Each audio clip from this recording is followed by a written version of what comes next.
చూస్ country delight, live better. ఇప్పుడే country delight app ని download చేసుకోండి. Hi hello, welcome to Suman TV. నేను మీ రోషన్. నిజంగా ప్రపంచం మొత్తం కూడా చాలా దిగ్భ్రాంతికి లోనైందని చెప్పుకోవచ్చు.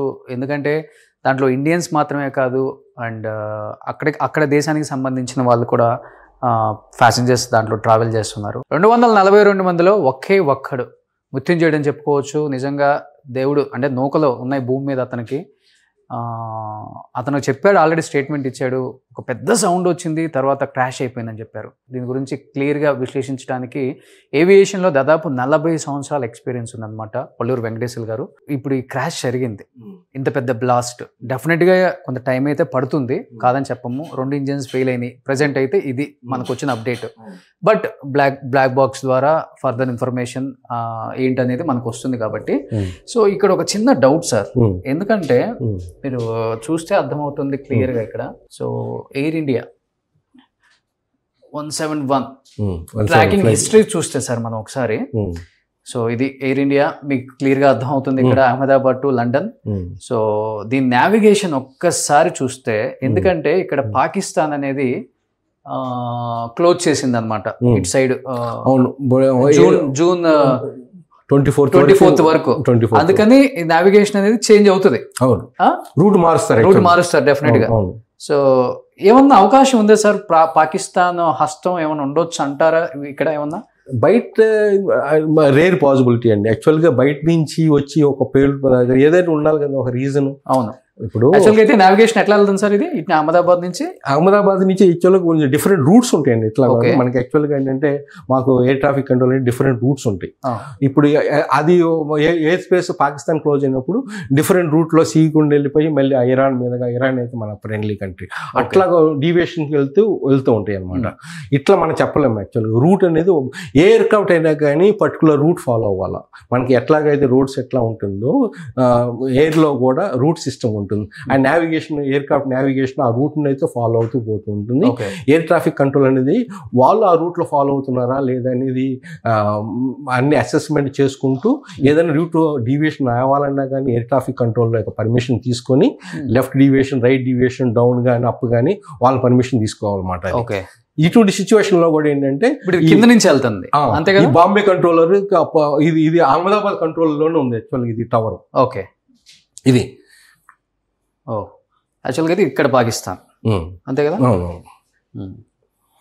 కానీ ఏంటంటే ఇప్పుడు అక్కడ పాకిస్తాన్ వచ్చేసి ఏంటంటే మనకు తెలిసిపోతుంది until unless it is something laser guided ఏమన్నా ఉంటే, కానీ అది రేర్ పాసిబుల్ అది లేదండి నాకు తెలుసు. ఇక్కడ మీకు క్లియర్ కనపడుతుంది. So the ban of Indian aircraft flying over Pakistan airspace has been extended until 4:59 AM June 24, 2025. Authority క్లియర్గా మీకు కనిపిస్తుంది ఇక్కడ statement here. And register operated owned leased or will remain subject to ban to PIA statement set. So దీనివల్ల ఏంటంటే ఏదైనా flights నార్మల్గా అంతకుముందు పాకిస్తాన్తో మనకి రిలేషన్స్ బాగున్నప్పుడు తక్కువ డిస్టెన్స్ ట్రావెల్ చేసేదల్లా ఇట్లా రూట్ డీవియేషన్ వల్ల ఎక్కువ డిస్టెన్స్ ట్రావెల్ చేయాల్సి వస్తుంది, ఎక్కువ ఫ్యూల్ కూడా క్యారీ చేయాల్సి వస్తుంది, తక్కువ వెయిట్ తీసుకోవాల్సి వస్తుంది. అట్లా అంటే రిపర్కషన్స్. అంతేగాని ఇది పాకిస్తాన్ మనకి వెళ్ళిద్ది అన్నట్టుగా నాకు ఇదైతే ఇందులో rare chances. I don't think anything possibility అది డైరెక్ట్ స్పేస్ నుంచి ఏదైనా జరగటానికి. ఇంటర్నల్ ఏం జరిగిందో మనం చెప్పలేము. నేను చెప్పినట్టుగా ఇందాక శాబటేజ్ ఏమైనా జరగడానికి అవకాశం ఉందా? శాబటేజ్ అనేలకే ఈ ఫ్యూల్ కంటామినేషన్ ఆల్సో శాబటేజ్ కింద వస్తుంది. In the history of the aviation ఫీల్డ్లో కూడా 5 to 10% డ్యూ టు శాబటేజ్. అటు హైజాకింగ్ కానీ, అటు ఖాళిస్తానీస్ ఒక ఎయిర్ ఇండియా ఎయిర్క్రాఫ్ట్ని కూడా తీసుకెళ్ళటం జరిగింది. అట్లా ఏంటంటే అటువంటి జరగడానికి అవకాశం ఉంది. కాబట్టి ఇది ఎట్లా జరిగింది అనేది ఖచ్చితంగా ఏదో ఒక రిపోర్ట్లో కూడా నేను US రిపోర్ట్లో ఒక ముందుగా ఇట్లా జరిగిద్ది, ఇదే జరిగిద్ది అని చెప్పలేదు, కానీ ఏదో సంథింగ్ జరగబోతుంది అనేది ఒక న్యూస్ అయితే ఉంది. అంటే CI అంటే అంత సీక్రెట్ లెవెల్లో, హై లెవెల్లో ఏదన్నా మరి ఇది ఆల్రెడీ ప్లాన్డా అనేది ఇప్పుడే మనం ముందుగా చెప్పడానికి వీల్లేదు. CIL లెవెల్ అమెరికన్ ఏజెన్సీస్ కూడా ఇన్వాల్వ్ అయ్యారా ఏంటి అనేది మన పూర్తిగా ఇప్పుడు ఏమి దాని గురించి ఏం మాట్లాడలేము అనమాట. ఏంటంటే టోటల్గా ఏంటంటే మన దాంట్లో ఏముంది ప్రాబ్లమ్స్ అని ఒక్కొక్కటి ఒక్కొక్కటి మనం రూల్ అవుట్ చేసుకుంటా వస్తే మళ్ళీ ఉన్న మనకి ఎవిడెన్స్ని బట్టేసేసి ఏమేమి ఎవిడెన్స్ ఉంది ఫ్లైట్ డేటా రికార్డర్ కానీ ఈ వాయిస్ రికార్డర్ కానీ వాయిస్ అన్ని కానీ మళ్ళీ ఏటీసీకి మళ్ళీ పైలట్స్కి ఒక ఇన్ఫర్మేషన్ కానీ ఆ వాయిస్ రికార్డర్ కానీ అన్ని ఇండికేషన్స్ ఏమేమి వస్తాయి అని ఇప్పుడు ఇందుట్లో మీకు మీరు చెప్పినట్టుగా కూడా ఏంటంటే ఫ్లైట్ డేటా రికార్డర్లో కూడా చాలా పర్ఫార్మెన్స్ అనేది మీకు తెలుస్తుంది. మనం ఈరోజు ఓకే నీ థ్రస్ట్ పోయిందేమో అంటున్నాను కానీ మనకు ఆ రికార్డుల్లో అందుట్లో తెలుస్తుంది మీకు ఇంజిన్ థ్రస్ట్ పోయిందా, ఎంత థ్రస్ట్ ఉండాలి, ఎంత ఉంది, ఏ స్పీడ్ ఉండాలి, ఏ స్పీడ్ యాక్చువల్గా ఉంది, అన్ని క్రిటికల్ పారామీటర్స్ అనేది అందుట్లో రికార్డ్ అవుతాయి. ఓకే, రికార్డ్ అయిందే ఇప్పుడు మనకి కీలక ఆధారం. అంతేగాని ఫుల్ క్రాష్ అయిపోయింది కాబట్టి పీస్ అయిపోయింది కాబట్టి అక్కడి నుంచి మనం ఇన్ఫర్మేషన్ తీసుకోవడానికి కూడా అసలు ఆ రికార్డరు మీకు ఎంత క్రాష్ అయినా ఏ ఫైర్కి కూడా అది ఏది ఎప్పుడు డ్యామేజ్ అవ్వదండి. Okay, it is manufacturing, it is such a way that మీకు ఎంత డీప్లో సీలోకి వెళ్ళినా ఎంత టెంపరేచర్లో ఉన్నా కానీ అది మాత్రము డ్యామేజ్ అవ్వదు. అది ఇప్పుడు already they taken that one that has to be go to the sum labs. దాన్ని గురించి పారామీటర్స్ ఏమేమి పారామీటర్స్ ఉన్నాయి, ఏమేమి పారామీటర్స్ సపోజ్ టు బి యాక్చువల్గా ఏం జరిగింది, డిఫరెంట్ పారామీటర్స్ ఉంటాయి. ఇంజిన్ పర్ఫార్మెన్స్ అనేది డిఫరెంట్. మన కార్లో ఉందనుకోండి, మన కార్ ఏం చేస్తాము, మన పర్ఫార్మెన్స్ బాగుందనుకోండి స్మూత్గా ఏం ఇండికేషన్ జరగదు. ఏదైనా ప్రాబ్లం జరిగింది మనకి దానికి తగిన ఇండికేషన్స్ కొన్ని మా కార్లో ఉన్నట్టే దీంట్లో కూడా కొన్ని ఇండికేషన్స్ ఉంటాయి. పైలట్స్కి వార్నింగ్ వస్తూ ఉంటుంది. ఏ వార్నింగ్స్ వచ్చినాయి, ఎప్పుడు వచ్చినాయి, ఏంటంటే టైం బౌండ్గా టైం సీక్వెన్స్గా ఇందులో రికార్డింగ్ సిస్టంలో అయితే అవుతుందండి. ఓకే, దానివల్ల చాలా వరకు ఏంటంటే పారామీటర్స్ సిచ్యువేషన్ మనకు తెలిసిపోతుంది. సో వాట్స్ హ్యాపెనింగ్ ఒకసారి చూసుకుంటే ట్రెండింగ్లో మీకు కనిపిస్తుంది. సెంట్రల్ గవర్నమెంట్ నుంచి అండ్ డీజీసీఏ నుంచి కూడా ఎప్పటికప్పుడు అప్డేట్ వస్తుంది. అండ్ మోడీ గారు కూడా మొత్తం టీంతో కూడా ఇప్పుడు ఆయన అక్కడ కూడా లొకేషన్కి వచ్చారు, అది ఇండిగో ఫ్లైట్. బట్ ఈ టైంలో మిగతా ఫ్లైట్కి సంబంధించిన కొన్ని వీడియోస్ని వైరల్ చేస్తూ ఇంకా ప్యానిక్ సిచ్యువేషన్ క్రియేట్ చేయొద్దు ఎవరు కూడా. మనకు ఏదైతే జరిగిందో ఎయిర్ ఇండియా క్రాఫ్ట్కి సంబంధించి, ఎందుకంటే సార్ ఒకటి సార్ టెక్నికల్ ఇష్యూ అనేది కామన్గా అన్ని ఫ్లైట్స్ జరుగుతూనే ఉంటుంది. ఎమర్జెన్సీ ల్యాండింగ్ కూడా మనం చూస్తూ ఉంటాం. ఇప్పుడు దీనికి కూడా చెప్తున్నారు. అండ్ బిఫోర్ ఎయిర్ ఇండియా ఒకసారి ప్యారిస్ నుంచి వచ్చేటప్పుడు సార్జాలో కూడా ఎమర్జెన్సీ ల్యాండింగ్ అయిందని, డిసెంబర్లో ఒకసారి పొగలు వచ్చినాయి అని చెప్పారు. దీనికి ఆల్రెడీ డీజీసీఏ ఎయిర్ ఇండియాకి చెప్పినా కానీ పట్టించుకోలేదని చెప్పేసి మనం వింటూనే ఉన్నాం. సో కామన్గా చెప్పాలంటే 10 to 11 years ఎయిర్ క్రాఫ్ట్, పెద్ద ఓల్డ్ కూడా కాదు అది చెప్పాలంటే. సో మినిమం ఆల్మోస్ట్ 50% ఎయిర్ క్రాఫ్ట్స్కి ప్రాబ్లమ్స్ వస్తూనే ఉంటాయి ఎమర్జెన్సీ ల్యాండింగ్ అనేది. ఇట్ ఈస్ నార్మల్గా ఏవియేషన్ ఫీల్డ్లో నార్మల్గా ఇప్పుడు మనకి ఎమర్జెన్సీ ల్యాండింగ్ కానీ ఏదన్నా ప్రాబ్లం వచ్చినప్పుడు ప్రయారిటీ ల్యాండింగ్ అంటాం. ఓకే, అంటే ఏటీసీకి ఇన్ఫార్మ్ చేస్తారు, ఎయిర్ క్రాఫ్ట్ని ముందుగా ఎంత ఈజియెస్ట్ వేగా తీసుకొచ్చి ల్యాండింగ్ చేపిస్తారు. అట్లానే ఇక్కడ మీరు గమనిస్తే మేడే అని ఎయిర్ క్రాఫ్ట్ పైలట్ అనౌన్స్ చేయడం జరిగింది. అది యాక్చువల్గా ఏంటంటే ఎప్పుడు ఉపయోగిస్తారు మేడే అనేది, ఏదన్నా ఎమర్జెన్సీగా ఉన్నప్పుడు వచ్చి పైలట్ అనేది ఈ వర్డ్ ఉపయోగిస్తారు. ఎమర్జెన్సీగా ఉంది, మాకు హెల్ప్ కావాలి అని టోటల్గా మొత్తం వాయిస్ మొత్తం చెప్పుకునే గల మేడే అని మేడే అంటారు. అంటే మీరు మమ్మల్ని అటెన్షన్ తీసుకొని మాకు హెల్ప్ కావాలి అనేది ఒక కమ్యూనికేషన్ సిస్టమ్ అనేది పైలట్ నుంచి ఎయిర్ ట్రాఫిక్ కంట్రోలర్కి అందుతుంది. ఎయిర్ ట్రాఫిక్ కంట్రోలర్ అతని సిస్టంలో ఏం చేస్తాడు, ఇప్పుడు ఈ సిస్టమ్ ఇక్కడ ఏం జరిగింది అనేది అంత ఎక్కువ టైం దొరకలేదు. ఏది అటు పైలట్ కానీ ఏటీసీ కానీ ఏం చేయటానికి ఆటోమేటిక్గా అక్కడ అయిపోయింది. నార్మల్గా ఏం జరుగుతుంది, ఏదన్నా ప్రాబ్లం ఉందంటే అదే ఎయిర్ క్రాఫ్ట్ని మళ్ళీ వచ్చేసి అహ్మదాబాద్ ఎమర్జెన్సీ ల్యాండింగ్ అవకాశం లేదు, అక్కడ అవకాశం ఇక్కడ లేదు. ఇక్కడ అసలు అంత టైమే లేదు. ఇప్పుడు మీకు చూసారో లేదో మేడే అని చెప్పిన తర్వాత పైలట్ ఏటీసీ కాల్ చేసింది, బట్ నో రెస్పాన్స్. అంటే ఆ టైంకే అయిపోయింది అంత ఫాస్ట్గా. అంటే ఇప్పుడు మీకు ఇంకోటి కూడా గమనించి ఉండొచ్చు, అండర్ క్యారేజ్ కూడా ఇంకా అప్పు కూడా అవ్వాలా. అంటే మేబీ పైలట్ సమ్ డిస్ట్రెస్ కండిషన్స్లో సమ్ సిచ్యువేషన్ ఈ గాట్ సమ్ అదర్ ప్రాబ్లమ్స్, వాటి మీద ఎక్కువ కాన్సన్ట్రేషన్ చేస్తూ వీటిపైన ఎక్కువ చేయలేకపోవచ్చు. అంటే చాలామంది అంటారు అండర్ క్యారేజ్ ఇంకెక్కువ. నార్మల్గా ఏంటి ఎయిర్ క్రాఫ్ట్ ఫ్లైట్ కొంత హైట్ వచ్చిన తర్వాత 900 ఆ ప్రాంతం 900 feet ఆ ప్రాంతం వచ్చిన తర్వాత రిట్రాక్ట్ చేస్తారు. ఎందుకంటే అప్పుడు డ్రాగ్ తగ్గిద్ది. అప్పుడేంటంటే మన ఎయిర్ క్రాఫ్ట్ ఇట్లా ఉన్నప్పుడు ఎయిర్ వల్ల కొంచెం ఫ్లో అని తగ్గట్టు స్పీడ్ పెరిగింది అట్లాగా డ్రాగ్ తగ్గించడానికి అది ఇవన్నీ చేస్తారు. అది కూడా మీరు చూస్తే గమనిస్తే ఇంకా అది ఇంకా అండర్ క్యారేజ్ డౌన్లోనే ఉంది. ఏంటంటే something unusual happened in the cockpit or in the aircraft performance. అందువల్లనే పైలట్ కూడా he didn't get that much time to intimate the ATC what is the reason. Mayday వరకు అన్నారు అంతే. By the time ATC respond అయ్యి call చేసేలేకే no response from the pilot. Okay, already whatever it is happen. Okay, అది జరిగింది. So నిజంగా మర్చిపోలేం sir ఇది. అంటే జీవితాంతం ఎన్ని జనరేషన్స్ మారినా కానీ ఇది మాత్రం మర్చిపోలేము. ఇలాంటి జరగకూడదనే కోరుకుందాం మళ్ళీ మళ్ళీ.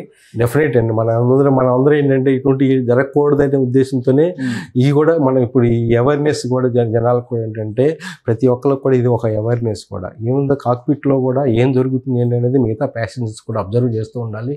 ఏదైనా సస్పీషియస్ ఉంటే ఆ స్టాఫ్కి కూడా ఆ కన్సర్న్ స్టాఫ్కి కూడా ఇంటిమేషన్ చేస్తుంది, అడ్వాన్స్గా చేస్తుంది. కొంతవరకు కంట్రోల్. ఇప్పుడు కూడా ఇన్వెస్టిగేషన్ బోర్డు కూడా ఏంటంటే ఎప్పుడైనా వచ్చినా కానీ ఎవ్రీ ఇన్వెస్టిగేషన్ బోర్డు వాళ్ళు కొన్ని రికమెండేషన్స్ ఇస్తూ ఉంటారు. ఏఐబి అని చెప్పాను కదా, air craft accident investigation board. వాళ్ళు ఆల్రెడీ ఇన్ ద జాబ్ అనమాట. వాళ్ళు ఒక రిపోర్ట్ ఇస్తారు. అట్లనే డీజీసీఏ వాళ్ళు కూడా director general of civil aviation వాళ్ళు కూడా దీని మీద పనిచేస్తారు. అండ్ ఇంకొకటి కూడా ఏంటంటే ఆ బోయింగ్ సంబంధించిన ఎక్స్పర్ట్స్ కూడా వచ్చారు ఆల్రెడీ. అంటే వీళ్ళందరూ కూడా ఏంటంటే only one thing, why it is happen, where it can be improved అనేది ఒక ఇప్పుడు ప్రాబ్లమ్ ఐడెంటిఫికేట్ చేసి ఆ ప్రాబ్లం ఫ్యూచర్లో రాకుండా ఉండడానికి ఉద్దేశంతో చేస్తుంది ఇది. Okay sir. ఓవరాల్గా ట్యాంక్లో ఎంత ఫ్యూల్ పడుతుంది సార్? అంటే ఓవరాల్ అంటే అది అంత పెద్ద బ్లాస్ట్ క్రాష్ జరగడానికి వన్ ఆఫ్ ద రీజనే అది కదా మెయిన్. మీరు అంటే బిఫోర్ జరిగిన క్రాష్లు, బట్ జరగలేదు. ఏంటంటే ఇక్కడ ఏంటంటే air craft long hall flight అప్పుడు మన అహ్మదాబాద్ నుంచి లండన్కి 9 hours అంటున్నాం. Full tank full 9 hours carry చేయరు. ఇంకొక 3-4 hours ఫర్దర్ మార్జిన్ పెట్టుకుంటారు, సేఫ్టీ మార్జిన్. ఎందుకంటే వీళ్ళు వెళ్ళినప్పుడు అక్కడ ఆ ఎయిర్ ఫీల్డ్లో విజిబిలిటీ బాగలేదు, ఇంకేదైనా ప్రాబ్లం ఉండాలి, నియరెస్ట్ ఎయిర్పోర్ట్కి కూడా స్టాండ్ బై ఎయిర్పోర్ట్ అని ఒకటి ఉంటుంది అనమాట. ఈ నియరెస్ట్ ఎయిర్పోర్ట్కి ఫ్లయింగ్ చేయడానికి టైం కూడా అది కూడా ఇట్ ఈస్ ఎఫ్ఎంఎస్ సిస్టమ్ అనమాట, ఫ్లైట్ మేనేజ్మెంట్ సిస్టమ్ అని ఉంటుంది. అందుట్లో కూడా వాళ్ళు క్యాలిక్యులేట్ చేస్తారు. ఇది వెయిట్, ఈ వెయిట్కి పలానా ప్రాంతానికి ఇంత దూరం వెళ్ళి మనం ల్యాండ్ అవ్వాలంటే ఎంత క్యారీ చేయాలి అని ఒక క్యాలిక్యులేషన్ ఉంటుంది. ఎఫ్ఎంఎస్ సిస్టమ్ ఉంటుంది, కంప్యూటర్ సిస్టమ్ అనమాట. అవన్నీ దాని ప్రకారంగా పోతుంది. అంతేగాని కాకపోతే కొన్ని ఇందాక నేను చెప్పినట్టు ఆల్ ఆఫ్ వెయిట్ అనేది కొంచెం ఎక్స్ట్రా ఉండడానికి అవకాశం ఉందా అనేది మనం చెప్పలేము. ఎందుకంటే కొంతమంది ఏదన్నా హ్యూమన్ ఎర్రర్ అవ్వచ్చు, ఇంటెన్షనల్ కొంచెం ఎక్కువ వెయిట్ ఉన్నా కానీ దాని తగ్గ పుల్ అనేది దొరకపోతుంది. సిస్టమ్ అయితే ఉంటుంది, సిస్టమ్ మనం ఫాలో అవ్వాలి కదా. ఎఫ్ఎంఎస్ అనేది ఫుల్ మీకు అన్ని ఈ రోజుల్లో అంతా computer. It is latest air craft 787 dream liner, అవును, లేటెస్ట్ టెక్నాలజీ ఉంది. అన్ని ఎయిర్ క్రాఫ్ట్ అన్ని calculation computer system, FMS system ఉంది, ఫ్లై బై వైర్ ఉంటుంది, వీటిలో కూడా ఆటో పైలట్ సిస్టమ్ ఇవన్నీ ఉంటుంది అన్నమాట. చాలా వరకు ఏంటంటే ఇప్పుడు కానీ ఇవన్నీ ఉన్నా కానీ ఈరోజు ఇది జరగటం అనేది చాలా దురదృష్టకరమైనది. అది కరెక్ట్ కారణాలు అనేది మనం కొంచెం టైం పట్టింది మనం తెలుసుకుంటానికి అనమాట. అది సో ఏదైనా ఒక 1 week 10 days వెయిట్ చేయాలి మనం కూడా, టైం పట్టింది ఎగ్జాక్ట్గా మాట్లాడుకోలేము అసలు. ఇదే పెద్ద లాస్. మెయిన్ ఏంటంటే మనము ఇది లాస్, దీని గురించి కొన్ని తెలుసుకోవాల్సిన విషయాలు కూడా ఏంటంటే ఉంటాయి. ఇంప్రూవ్మెంట్ సిస్టమ్ కూడా ఉండబోతుంది. రికమెండెడ్ పారామీటర్స్ కూడా వాళ్ళు ఇస్తారు యాక్చువల్గా అయిన తర్వాత. What are the things to be done. యాక్చువల్గా I think it is stopped. Other Boeing 787 అన్నీ ఇంకా గ్రౌండ్ చేసి ఉంటారు ప్రస్తుతానికి. ఓకే, మిగతా కొన్ని ఉంటాయి కదా సిస్టమ్ ఏదో ఉండే ఎయిర్ క్రాఫ్ట్స్ అన్ని డౌన్ చేసి అంటిల్ ప్రాబ్లం ఏది అని ఐడెంటిఫై చేసేవారికి దాన్ని రెక్టిఫై మెథడ్స్ కూడా ఉన్న ఎగ్జిస్టింగ్ ఎయిర్ క్రాఫ్ట్స్లో కూడా ఫర్దర్గా రాకుండా ఉండడానికి కూడా కొన్ని మెథడ్స్ ఉంటాయి. అవి చూసిన తర్వాత మళ్ళీ ఫ్లయింగ్ స్టార్ట్ అయ్యింది అనమాట. థ్యాంక్ యూ అండి, థ్యాంక్ యూ సో మచ్. చాలా చక్కటి విశ్లేషణ. మీ ఎక్స్పీరియన్స్లో ఎన్నో చూసుంటారు, 40 సంవత్సరాల ఎక్స్పీరియన్స్లో ఏవియేషన్లో ఉన్నారు, యాజ్ ఇంజనీర్గా ఉన్నారు. బట్ ఇలాంటి ఇన్సిడెంట్ మీరే కళ్ళలో కూడా ఊహించలేదు అనేది మీ సైడ్ నుంచే వస్తుందంటే మేము ఎక్స్పెక్ట్ చేయగలం. ఇది ఎలాంటి ఇన్సిడెంటో నిజంగా వాళ్ళ ఫ్యామిలీస్ నిజంగా మనం శ్రద్ధ ఘటించాల్సిన టైం అండి. యాక్చువల్గా we have to be at least some certain help and government side కూడా ఉంటుంది ఉండాలి. ఆల్రెడీ ప్రకటించారు ఒక్కొక్క కుటుంబానికి ₹1 అని టాటా వాళ్ళు కూడా. బట్ ఇచ్చినప్పటికీ లాస్ లైఫ్ అనేది మనం తీసుకురాలేం కదండి. ఇదేంటి only compensation which government can do it. అది అవును ఫ్యామిలీస్ ఎన్నో యాస్పిరేషన్ తో ఎన్నో రకాల యంగ్ పీపుల్ ఉంటారు, డాక్టర్స్ ఉన్నారు, ఎన్నో డిఫరెంట్ కంట్రీస్ చిన్న పిల్లలు, ఓల్డ్ పీపుల్, ఇన్ని డిఫరెంట్ కేటగిరీ ఆఫ్ పీపుల్. అందుకని ఏంటంటే ఇది ఏవియేషన్లో ఫీల్డ్ కూడా ఏంటంటే ఇక్కడ ఏదన్నా గ్రౌండ్లో ఏదైనా జరిగితే హెల్ప్ చేయడానికి, కారు ఏదైనా జరిగితే హెల్ప్ చేయడానికి, ఏమి గాలిలో అటువంటి హెల్ప్ అనేది జరగదు కదా. It is self contain system అనమాట. అందుకని 100% ప్రూఫ్తో మెటిక్యులస్లీ డిజైన్ చేసినవి. ఇటువంటి ప్రాబ్లమ్స్ ఏదైనా వస్తున్నా కానీ సరి చేసుకుంటా ఒక మెథడ్ అనేది మనం అడాప్ట్ చేసుకుంటే సరిపోతుంది. చూద్దాం సార్, ఇంకా కంప్లీట్ అప్డేట్ వచ్చిన తర్వాత క్లియర్గా ఒకసారి విశ్లేషణ మనం ఒకసారి ఇంకొక డిబేట్లో మళ్ళీ కలుద్దాం. Thank you so much. Thank you అండి. Thank you. సుమన్ టీవీలో మీ పర్సనల్ అండ్ బిజినెస్ ప్రమోషన్స్ కోసం కింది నెంబర్కి కాంటాక్ట్ చేయండి.